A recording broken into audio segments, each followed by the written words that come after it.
ஹரே கிருஷ்ணா ஹரே கிருஷ்ணா கிருஷ்ணா கிருஷ்ணா ஹரே ஹரே ஹரே ராமா ராமா ராமா ஹரே ஹரே. குட்டி கதைகள் 633. இங்கு இரும்பை தொட்டதும் எல்லாம் தங்கமாக மாற்றும் சிந்தாமணி கல்லை குப்பை தொட்டியில் வீசிய கதை ஒன்று காண்போம். முன்பு ஒரு சமயம் ஒரு சாதுவை ஒரு வேதியன் சந்திக்கப் போனான். சாதுவின் முன்னிலையில் அமைதியாக அமர்ந்தான். நீண்ட நேரம் அங்கே அமர்ந்து இருந்தான்.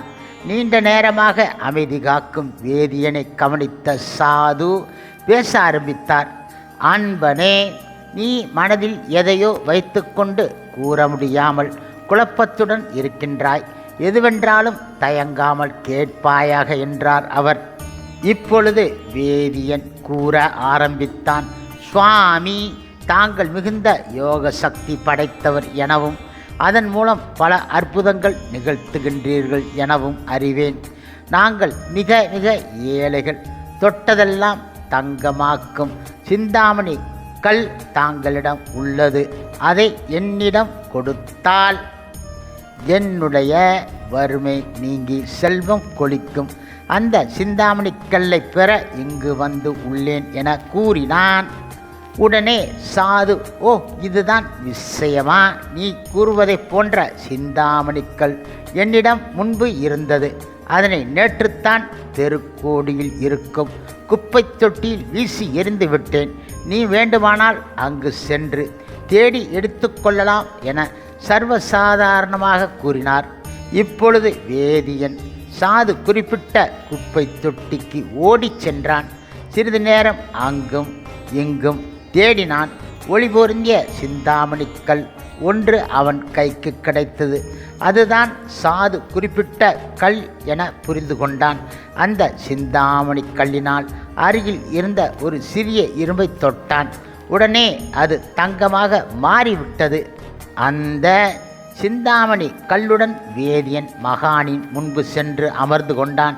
அவரிடம் கேட்டான், சுவாமி, இரும்பை தொட்டதெல்லாம் பொன்னாக மாற்றக்கூடிய அதிசய சிந்தாமணி கல்லையே மிகவும் அற்பமாக நினைத்து நீங்கள் குப்பை தொட்டியில் வீசி எறிந்து இருப்பதால் இதை காட்டிலும் அற்புதமான மேலான ஒரு பொருள் உங்களிடம் இருக்க வேண்டும் என நான் நினைக்கின்றேன். அதனை தாங்கள் எனக்கு கொடுக்கலாமா என கேட்டான். உடனே சாது வேதியன் இடம், அப்பனே, நீ நினைப்பது உண்மைதான். இந்த சிந்தாமணி கல்லை விட பல்லாயிரம் மடங்கு மேலான பகவான் ஸ்ரீ கிருஷ்ணரின் திருநாம ஜபம் என்ற ஒரு பொருள் என்னிடம் இருக்கின்றது. அதனை மிகுந்த மன நிறைவுடன் உனக்கு தர விருப்பத்துடன் இருக்கின்றேன். ஆனால் அதனை பெறுவதற்கான மனப்பக்குவத்தை நீ அடைய கிடையாது. இப்பொழுது உனக்கு திருநாமம் வேண்டுமென்றால் இந்த சிந்தாமணி கல்லை வெள்ளமாக பெருகி ஓடும் யமுனை நதியில் எறிந்துவிட்டு வா என்றார். அவனும் அப்படியே செய்தான். இப்போது எல்லா விதத்திலும் உயர்ந்த பகவான் ஸ்ரீ கிருஷ்ணரின் திருநாமத்தை உனக்கு மகிழ்ச்சியுடன் அளிக்கின்றேன் என தெரிவித்தார்.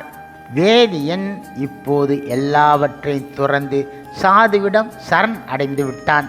சிந்தாமணி கல்லை துறந்து வந்த அந்த உத்தமனுக்கு எல்லா செல்வங்களிலும் மேலான பகவான் ஸ்ரீ கிருஷ்ணரின் திருநாமம் எத்தகைய சிறப்பு வாய்ந்தது என்பதை சாது மிக மிக விளக்கமாக எடுத்து உரைத்தார்.